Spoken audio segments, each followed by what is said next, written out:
All right, so it is not Ditch Diggers yet, but I have been able to spot and trap the wily, wild Matt Wallace to have him come here and talk about Supervillain's Guide to Being a Fat Kid. We're going to talk about the word fat, we're going to talk about the book, we're going to talk about the man who swears more than anyone I know, writing middle grade, and more on I Should Be Writing, Season 18, Episode 8.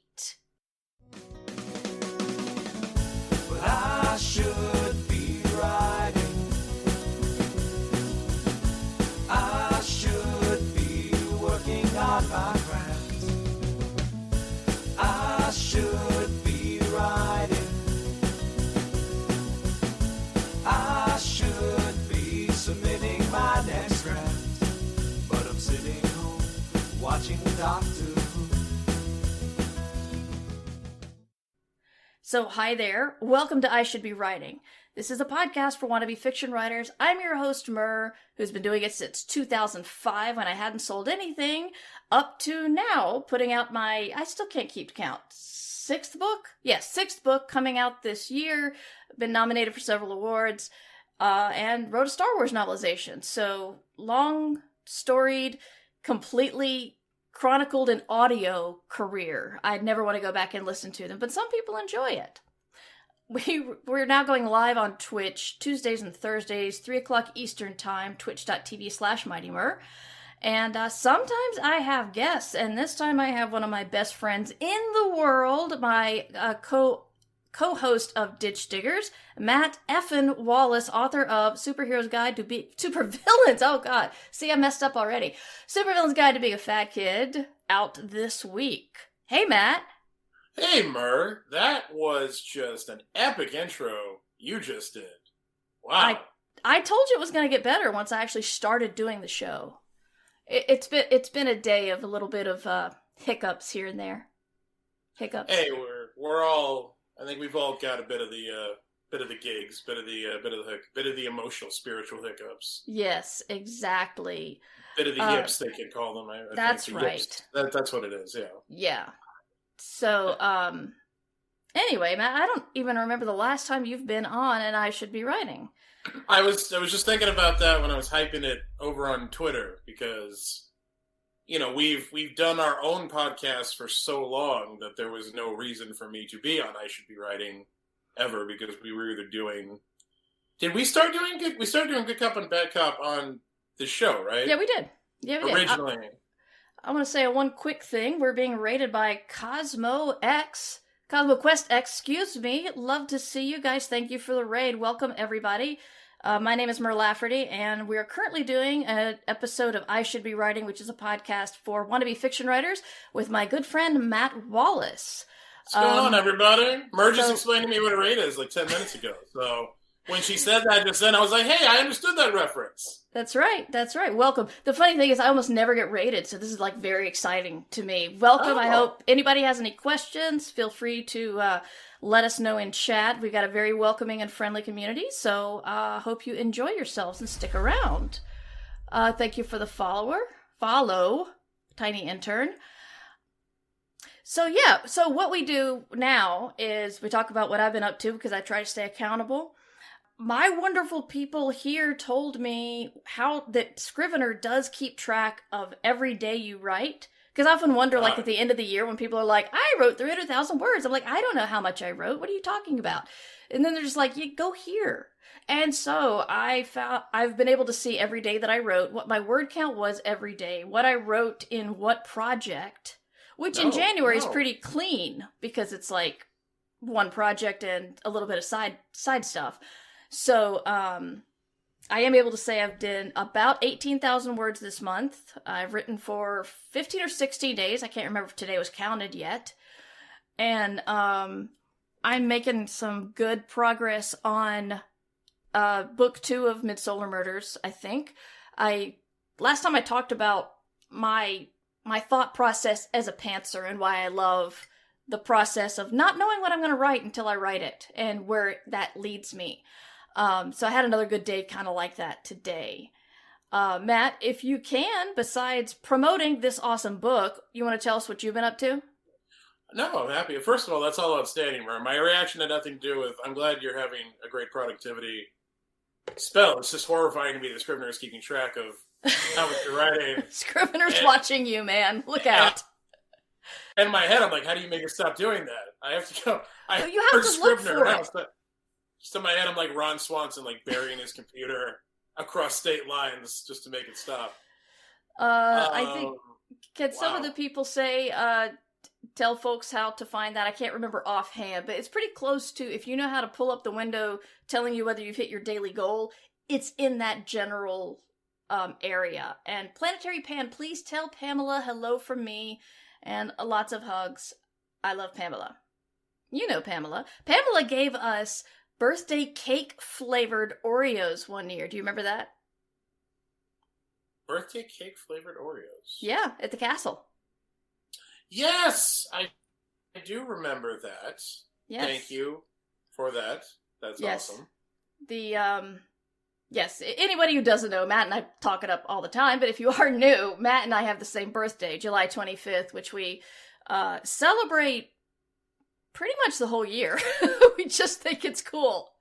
Yeah, also, we both love The Office, and Roy from The Office, also the actor, our birthday, July 25th. He doesn't know or care, but we do, and we care. One day, though, I feel like I'll run into him out here in California, and I'll let him know. Just like all the wrestlers know each other, you people in California all know each other? Just like all the wrestlers know each other. No, I'm just saying, I'm in LA, like, when we're allowed to go outside again, I'll run into him, and I don't feel like he's doing that much now, so it'll mean more to him than it would if I had caught him when he was doing a lot of episodes in The Office, and he, like, probably had a really big ego. And he'd be like, who the hell are you, and who's Mer Lafferty, get away from me? But I feel like he'll be grateful for the attention now. I've really thought about the scenario in my head, Mer. I've got it all planned out. There's several scenarios I've played through in my head of just, running into people on the street, so I certainly can't fault you for that. Nice deflection, very impressive. Did you want to say what you've been up to besides promoting the book? But we did get off topic. That wasn't an intentional deflection. Okay. I wanted to make that comment. No, yes, many things. For those who do not know, in addition to writing books, I write full-time for a video game company, In Exile Entertainment, the makers of the Wasteland series. And the thing with video game writing and writers is the reason you don't hear a lot from us is because we're never allowed to talk about what we're working on ever. Because it is an industry of secrecy, intense secrecy. Like, I know someone who got fired for putting something really vaguely related to the theme of the game on their Pinterest page. Like, they take it really seriously. So, I can't talk about what I'm working there on right now. It's a video game. I think I could say that because that's all they make. But beyond that, all I can say is that is taking up an exorbitant amount of my time because production is really ramped up on the new thing that we're doing, and I'm very excited about it. I actually think it's kind of a groundbreaking thing that we're doing. Again, no details, no spoilers, but so I've been doing that. I'm about a month late starting my next middle grade novel, which I really should have done around January 1st, but again, stuff happens. But I'm starting to dig into, getting that going. I'm very excited about doing my third middle grade novel because I'm very much enjoying writing middle grade novels a lot.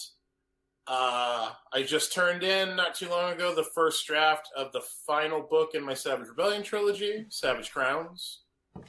That's these. I've got them all back here. Those you do. You got them right there. Yeah, you've got the paperback of Savage Bounty, and you've got the hardcover of Savage Legion. There is no hardcover of Savage Bounty because Savage Legion was released the first year of the pandemic and didn't sell well enough to justify a hardcover release. But I'm not bitter. I'm good. I've just moved on. Not bitter at all. Not bitter at all. So yeah, all those things. And then actually in addition to all that, because my wife got furloughed from her job several months ago, I took on a big ghostwriting project. And because my wife is so amazing, she immediately got headhunted for a new job. But I had already committed to the ghostwriting project. So now I'm stuck with that and have to finish it. And that's making my life very untenable right now. But I'll overcome. It'll be all right. Somebody's asking, will we get more Savagery eventually? You'll get the final book of Savagery probably sometime in 2023. I don't think it's going to come out this year. but next year probably. Yes. Anyway, I want to talk about good news. The good news is I've got Matt on the show. Believe me, he's here. Yes, you can be heard, dude. You can hear me. Can Yes. they hear me? Yes. Gotcha. Does anybody have All any right. good news? We'll just. I hope after all of that bullshit, somebody has some good news. Otherwise, this was a massive waste of time. Okay, if anybody has any good news, let me know. If not, I'm going to do one thing. Good news, I recorded vocals for a new Worm Quartet song last night. I love Worm Quartet. Worm Quartet is awesome. This is the yay button. We're experiencing the yay now. I see the confetti. I still sometimes just randomly listen to my Atari. Like, I'll put the video up on YouTube. Oh, yeah, I love my Atari. That's my jam. Okay, so. Secondly, we announced Star-Eyed Green's 3 rejections last time. Star-Eyed Green wasn't here, and I still think that the bot missed one of them, even though I hit it 3 times. So I'm going to hit it one more time, because Star-Eyed Green is here as well, because I think that will keep Team Rejections up numbers where they need to be, which is number 14. 14 rejections for Team Rejection, including Star-Eyed Green stuff. Numbers go up because we are working on lots of rejections this year, because the more rejections you get, the better you take it, and the more of a pro writer you are. And the better chance you have of selling something. It's just math. If you stop sending in stuff, then you won't get rejected and you won't get accepted. If you keep sending in stuff, you might get rejected, you might get accepted. Schrodinger's acceptance. I don't know. Does anybody else have any good news? It's going to snow here this... I had a book come out this week. Am I allowed to say shit? Yeah, you are. You totally are. You gotta eat your rejections or you don't get dessert. Well, that is very, very smart. Thank you. That is very true. In England, they call dessert pudding, Mer. Really? I don't even know how to respond to that. Okay, so wait, we do actually have stuff. Numbers Ninja wins the newly minted this very second understatement of the episode by saying it's going to snow here this weekend. I don't know if I'm allowed to hit a yay button for the amount of snow and ice and wind you're going to get, but what the hell, why not? Yay for the snow. Oh man, John Wiswell's got some good news. Okay, we got a lot of stuff. Kay Kimmy is feeling better. Shards has 2 beta readers for the story. That's awesome. Shauna is in the final stage of getting approval to at work to outside work, aka submitting short stories for publishing. That is fantastic. Shale finished a 0 draft of the novel. This is excellent. We got to keep the confetti going, y'all. Now the huge thing for Wiswell, LeVar Burton is going to read my story, Open House on Haunted Hill, on his podcast. That is huge. Congratulations, John. That's amazing. Woo-hoo! That's a big deal right there. That's a bucket list item if I ever heard one. No kidding. And Under Pope wants to know, how can you have any pudding if you don't eat your rejections? Because that's what they call dessert in England. That's right. Everything is pudding in England. And Darth knows, right? Everything is pudding in England. Oh, except for pudding. That's where the comedy comes from. Everything is pudding in England except for pudding. They call that something else. Treacle. Yeah, exactly. Oh, Todd's going to Capricorn next week. First vacation since this COVID nightmare started. That's going to be fun. I know my stream team leader, Cypher of Tears, is going to be there.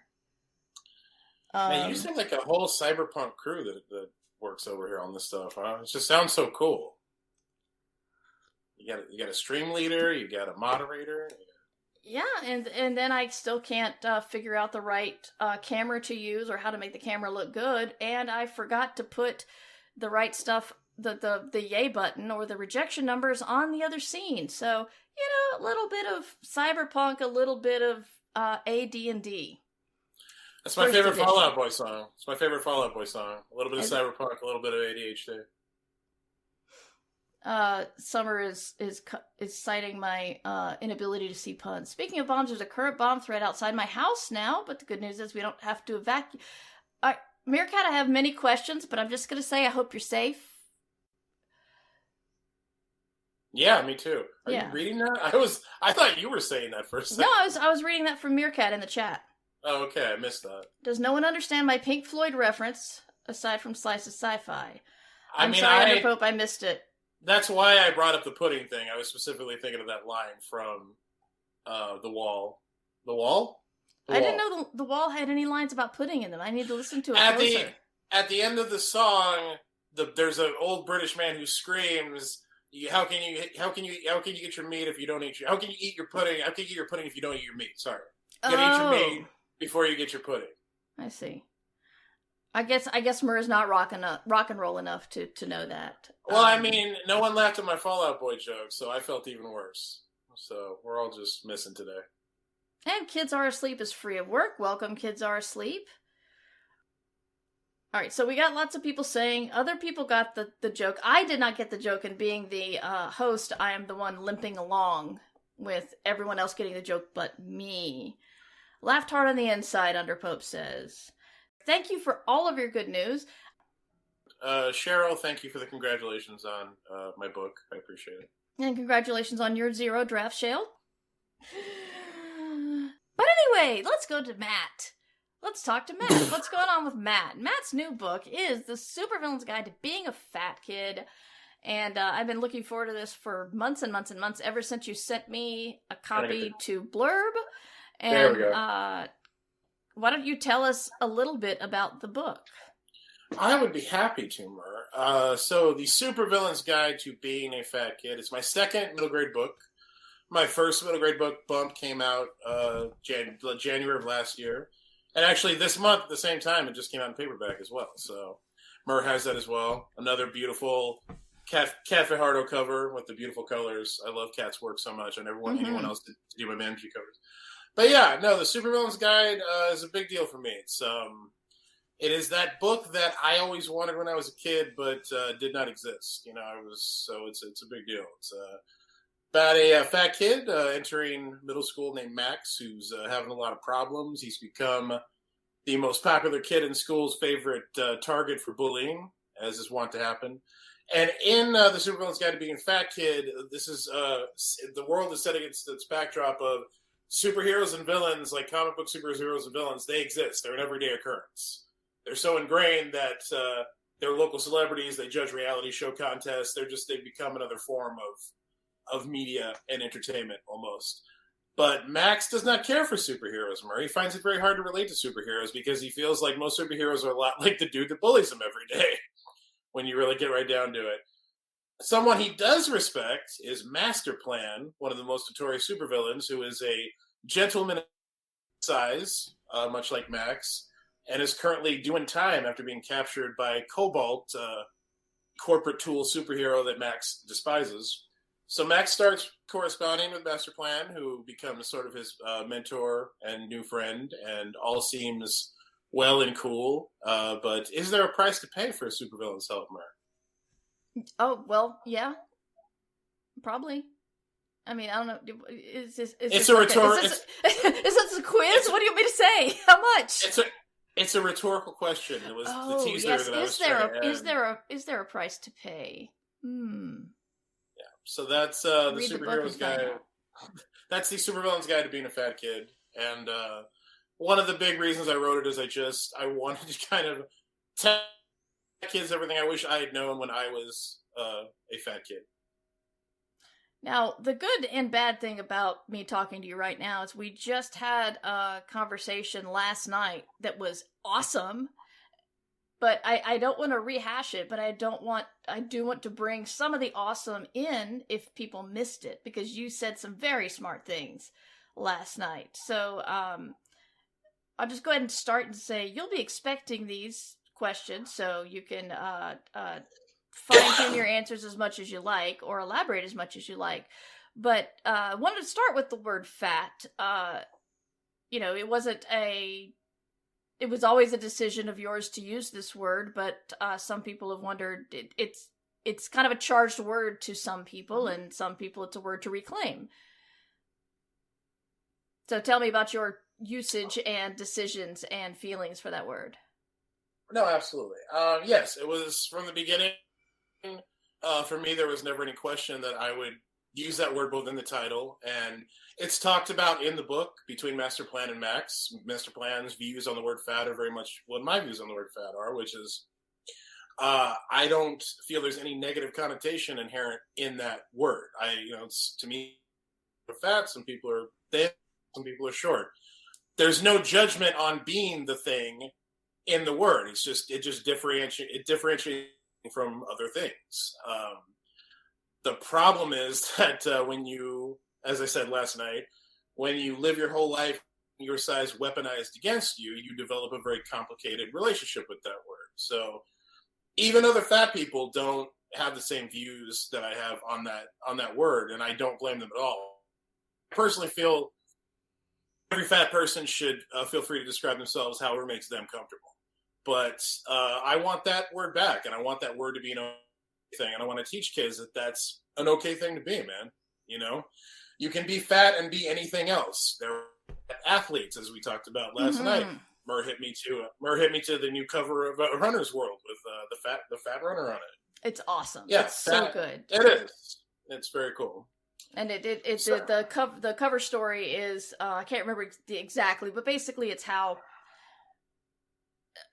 tying losing weight to being healthy is a dangerous lie kind of thing. And it's got they feature a lot of fat runners, and the guy on front's got this big smile on his face. He's wearing a shirt that's the turtle on it that says Slow AF Running Club, and he's just running, and he looks like he's the happiest person in the world. I love this cover. And actually, if you search for Runner's World, you'll probably see this cover because, at least right now in January 2022, because it's this month. But anyway, and we talked about Sammo Hung and other fat We did athletes. Because, well, just to give context to that, so the inspiration for Master Plan in the book was actually Vincent D'Onofrio's portrayal of Kingpin on Daredevil. That's actually what gave me the idea for the whole book.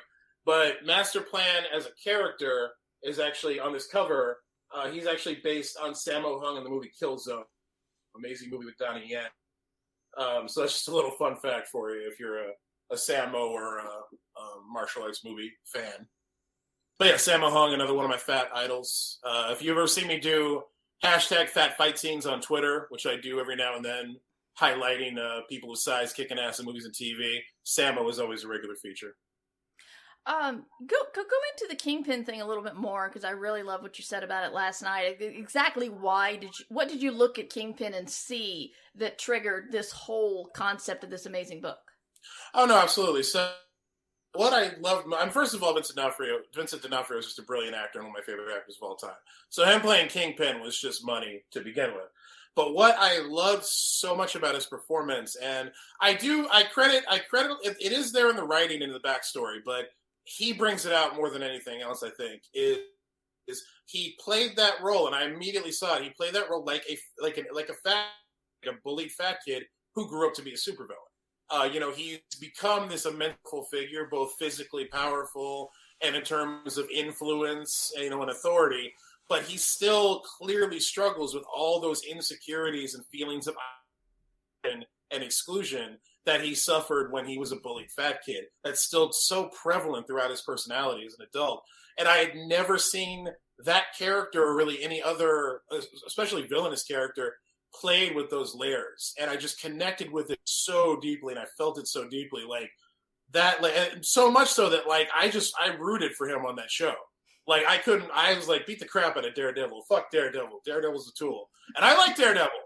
But Vincent D'Onofrio's portrayal was just so sympathetic and relatable to me that I just wanted him to get away with everything. I didn't care what his plan was. So that was really what got me thinking. And then I started thinking, if I could have had that guy, mentoring me when I was a kid, I would have been unstoppable. And that's really what gave me the structure and the idea of having this mentor relationship in this world of superheroes and villains to play off of, to really explore everything I wanted to explore about being a fat kid in middle school and dealing with everything that I dealt with going through that. We've got a lot of love for fat athletes in the chat. There have been cases of super fit runners dying of heart attacks because it turns out you can't out-train a bad diet. The amount of bending over backwards I see some people do to find a positive, non-offensive word for fat. So, yeah, you got a lot of support with the use of the word fat in. I appreciate that. And that's one of the reasons. It's just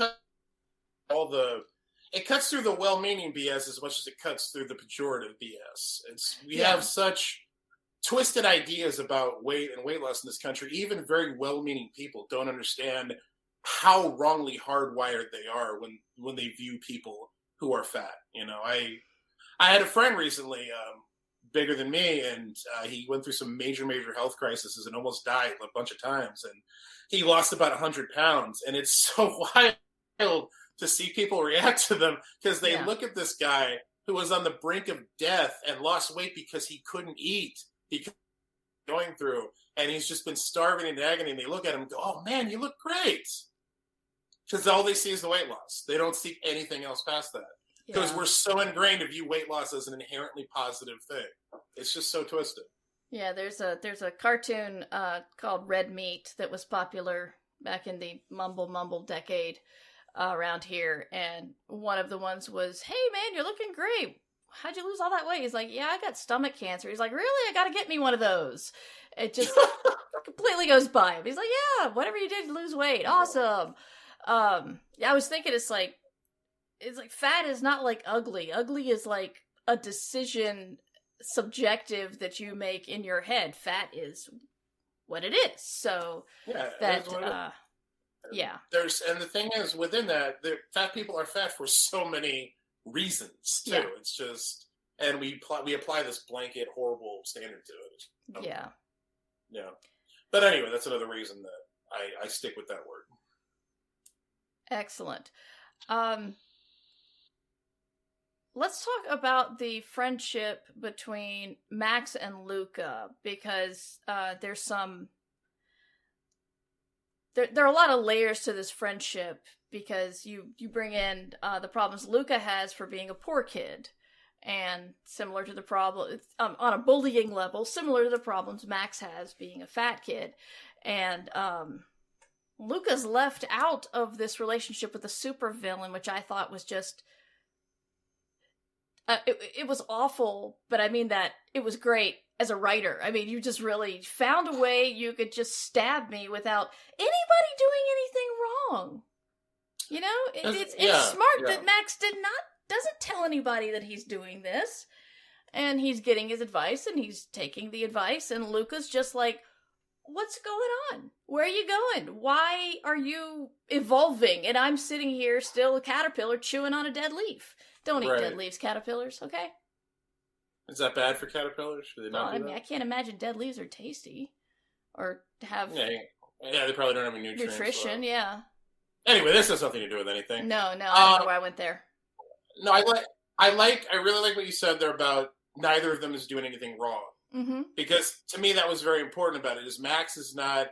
So Max is not telling Luca, his best friend, they're kind of the outcast pair together. They're kind of clinging to each other as grade. He's not telling his friend that he's corresponding with Master Plan. And and one of the things I liked about that is because on one level, it's just one of those choices we don't think that comes back to bite us in the ass later. And I tend to all the time, so I just relate to that very much. Like, he's doing it because Master Plan said, "Don't tell anybody you're talking to me." Master Plan has arranged it so they're sending these clandestine emails to each other because he's in prison. Prison is not going to let him correspond with a 12-year-old. It's it's a fantasy novel, but it's still grounded in reality. So these communications are secret. He tells Max, "Don't tell anybody." So Max takes that as gospel. He doesn't tell it. He doesn't even tell his best friend. He doesn't think there's anything wrong with it. But then, as you said, as Max gains confidence and starts making change for himself and improving his social standing, and he's learning self-defense. He's doing all this stuff. And Luca he's staying the same person as when they started the school year. And after a while, Luca really starts to certainly resent how Max is improving, is what he sees as improving. But also, I think more than that is just he's feeling Max is excluding him. Mm-hmm. And their relationship their friendship to a large part is based on everyone excludes us, but we don't exclude each other. So to me, that's kind of like the ultimate betrayal in their relationship. Is the worst thing could do to him is do to him what everybody else at school does to them collectively, which is exclude them. And that's why Luca is so upset. Yeah, it's as I said last night. There's there's so many layers to this book. It's middle grade. It's got a big, shiny, colorful cover designed to grab kids, but you put a lot of unexpected stuff in there, and I really, really admire that. The friendship between them, how, during, it's not real, it's not as cheap as a training montage, but as you said, Master Plan does give Max a number of things, and I want to get back to one of those things in a minute, but number of things to do to change and improve his life, and he does, and you expect when you do things to improve your life improves. But it doesn't in the case of his best friend, and that was just so beautiful, because in real life there are consequences for everything you do. Everything you do affects other people. And so, better or worse, it just, it ripples out. And so people usually don't have poor reactions to your protagonist improving. And that was just so painful and relatable. But another thing you did, and this is, when we say representation matters, about how we need to get marginalized voices writing about marginalized voices, and not necessarily like, what do people call it? I'm sorry. Like not the pain porn. It's not that. It's not the pain porn, but just like not demanding hard, painful stories from marginalized voices. Just stories from people who've lived a person's life. You did something that like you said last night, only a fat person could write, because only fat people get it, and that was. Small spoiler, the book is not solved, the problems in the book are not solved by Max losing weight. But one thing Max does learn is how to dress. And that's amazing. Tell us about that scene. And inspiration porn, thank you, Space Valkyries. I think that's right. Yes, inspiration porn, having to demonstrate your trauma constantly, which is not a good thing. So... That, like I said, one of the reasons I wanted to do this book was because I just wanted to tell fat kids things I wish I had known as a fat kid. And some of that is just practical advice, like, when you're fat, no one teaches you how to dress to be comfortable and like how you look. And Master Plan is this whole thing where he explains to Max. And I wondered if it was a little too much when I wrote it, because I even go into stuff that, like, nags me. Like, I found out later, a lot of t-shirt companies, when they make larger sizes, they just stretch the existing material. They don't add material when they make larger sizes. Oh my God. So you're just paying more money for a t-shirt that's stretched super thin and looks crappy on you. And if you want a shirt that has more material in it to fit you and your size and not look thin and cheap and crappy, you have to pay twice as much. So it becomes like a privilege and a class barrier as well for fat people to dress better. Like, all of that crap, you find out as an adult, and it just infuriated me. So I get into a little bit of diatribe. I think my editor cut it back a little bit. But the point was just simple things like not wearing your jeans. If you have a large belly, not wearing your jeans under your belly, because your belt and all that crap is going to dig in. It's going to be very uncomfortable. And it's not going to look very good. You got to get pants that fit over your belly and around your hips and actually really comfortable. I didn't do that until I was in my 20s, because nobody ever explained it to me. And because I'm hardwired to hate my own fatness, I just didn't want to accept that, like, I had to do the fat guy thing and wear pants over my stomach. And it was just such a dumb thing. But when I finally started doing it, it like changed my whole fucking life. So it's just simple things like that. I just wanted to tell kids, like, if you're fat and you're wearing your jeans under your belly and it's uncomfortable and you don't like how you look, here's why. Get pants that fit. And I just wish someone had told me that when I was 12. It would have changed my life. Like 10 years earlier. So, but yeah, part of that is very much, and Master Plan tells Max, it's like, and the whole theme of the book, it really goes to the whole theme of the book. And I say it very well in the dedication, I think, which is, this is for every fat kid who doesn't know how awesome you are. Don't change yourself, change the world. It's all about how the world reacts to you. So the changes Max makes aren't to appease anyone else. Master Plan tells him, make changes that please you. Because it's not the changes people are going to react to, it's the confidence you get from making those changes. And that's what all the dressing better and feeling better about himself is supposed to accomplish. Yeah. Yeah. But yeah, that is, and again, that's something that, unless you've experienced that personally, you don't really know. And it's another thing that it can get very uncomfortable to talk about. Like, it's not a particularly comfortable thing to be out in public talking about, listen, I have a belly that overlaps, so I have to get pants that fit over it, otherwise it digs into my skin. Like, it's a very personal, exposing vulnerable thing. So it's not always talked about, but it should be. Yeah, it definitely should be. And you know, you put it beautifully in the book. Let's talk a little bit about the online radicalization angle that you wanted to do in the book. I thought that it's, like I said, guys, this book has layers that you don't expect from a middle grade book. And some of those layers come from just the fact that he's talking to a supervillain, a genius. And so he's a 12-year-old talking to a genius who commits crimes. So, you know, there are other things going on besides Max's personal problems. But also you wanted to approach the whole radicalization of kids on the internet thing. So can you talk a little bit about that? No, absolutely. And that was it wasn't something I had in mind initially, but when I decided that the dynamic in the world was going to be real supervillains and superheroes, and that he was going to be talking to supervillain, I just realized that, one, like, if I was going to write that story, and when I first told my agent about this, we talked about that. My agent was a little sketchy on it because it's so easy to send the wrong message with that dynamic.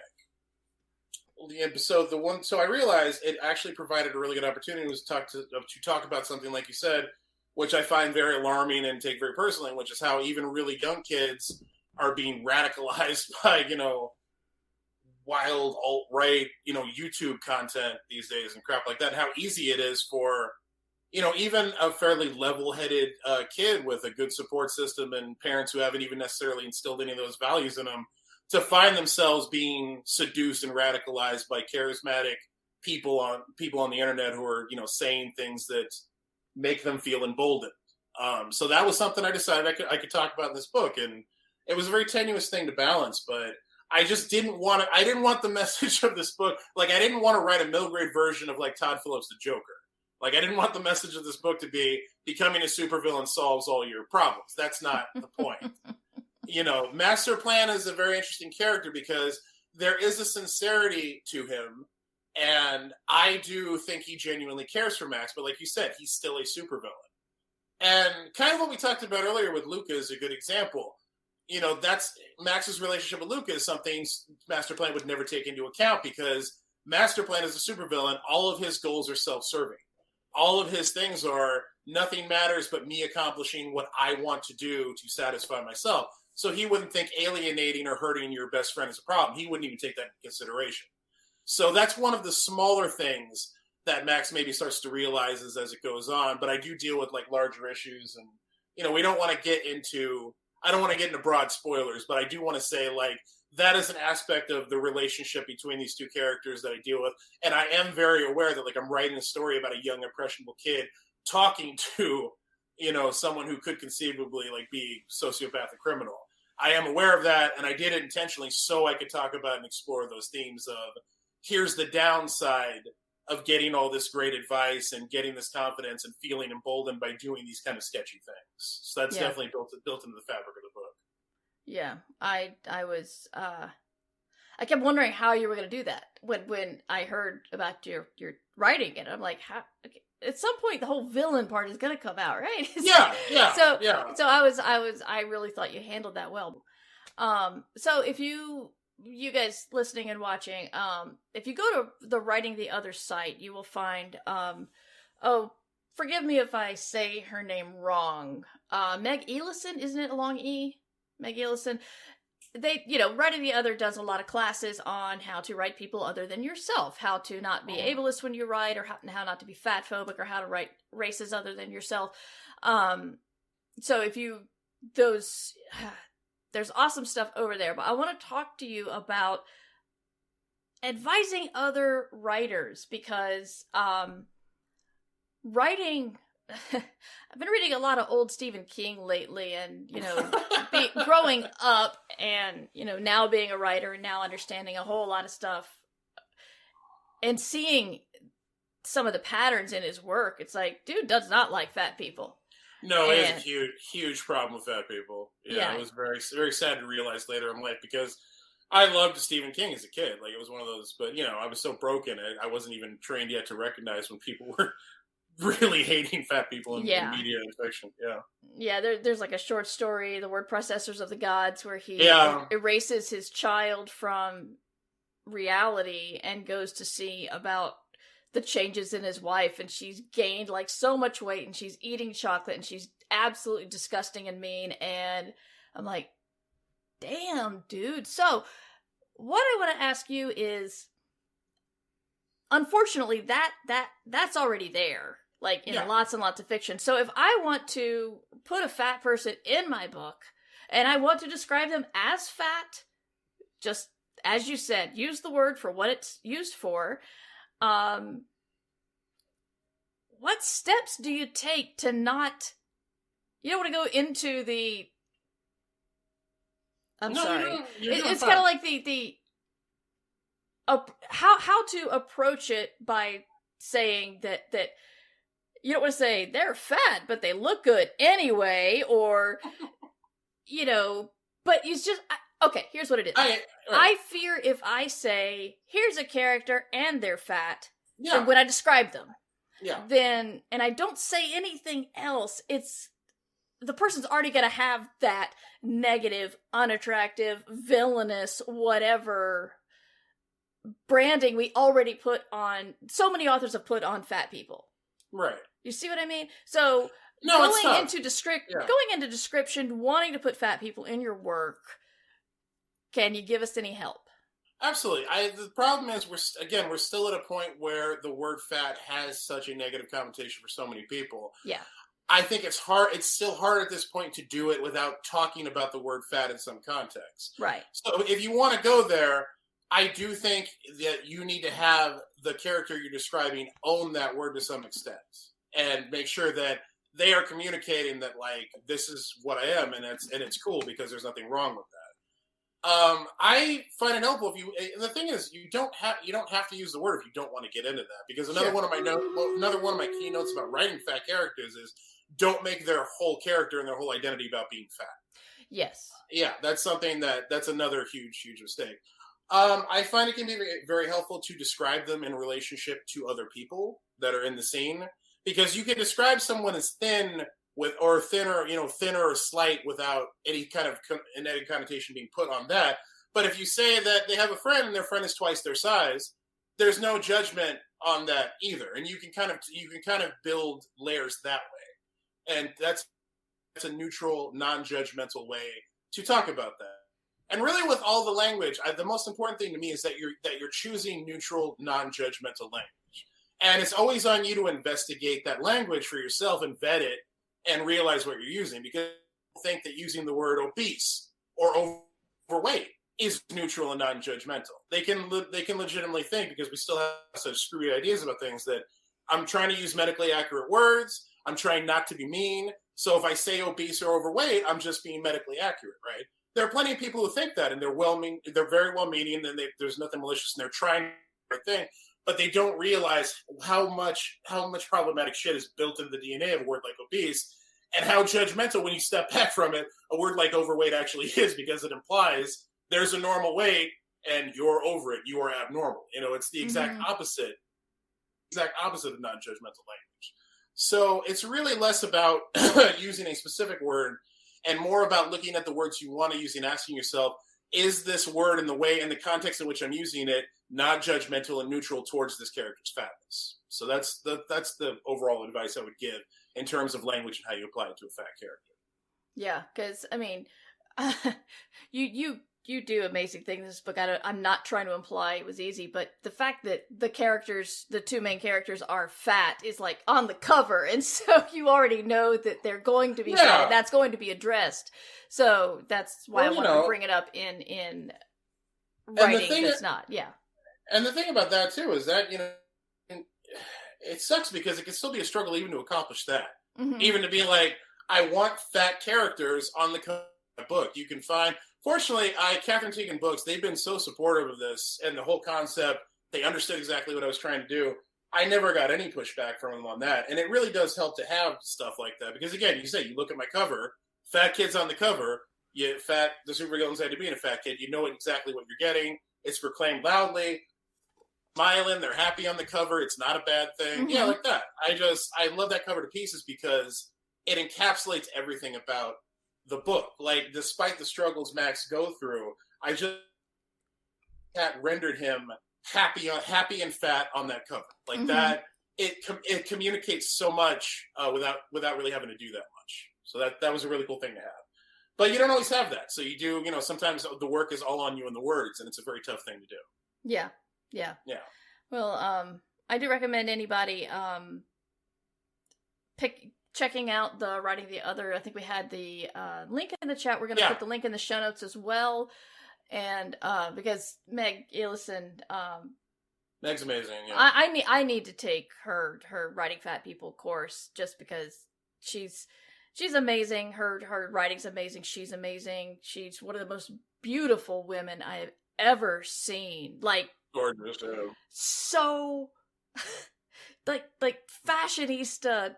Amazing. Yeah. She every time I see her at con, she's like rocking these dresses that are just amazing. And total style, total class. Yeah. So yeah, I think we're gonna end the podcast itself right now, and then we're gonna hang out a little bit and talk to chat afterwards. If you want to hear what we say to chat, check out patreon.com/MightyMur, and then you'll get the entire episode. But Matt, tell us where you can find Supervillain's Guide to Being a Fat Kid and all your other work and everything else you do. Absolutely. Well, first, the Supervillain's Guide to Being a Fat Kid specifically, with my man Helljack, my master of webs, we have constructed a beautiful website specifically for the book. That is fatkidguide.com. It's a beautiful place where you can find all the information you need on that, all the buy links, how to add it on Goodreads. We got exclusive content up there. We got curated playlists for both Max and Master Plan from the book. Nice. Exclusive artwork, all kinds of really good stuff going on there. You can get my media kit. Helljack did a really class job on that. So fatkidguide.com for all your Supervillain's Guide to Being a Fat Kid needs. For everything else, you can head to matt-wallace.com, which is my main website. And I am most prevalent on Twitter at F'n Wallace. Excellent. And you can find my stuff at merverse.com, Twitch at twitch.tv/MightyMur, and Patreon and Ko-fi at their URLs /MightyMur. I will be back on Tuesday, 3:00 p.m. Eastern Time with another episode of I Should Be Writing, and I hope you guys have a great weekend, and you should be writing. I Should Be Writing is available to you under a Creative Commons Attribution Non-Commercial No Derivatives license. Theme music by John Anelio. Art by Numbers Ninja. Production by Summer Brooks. And hosting by Libsyn. Find all of this information and more at merverse.com.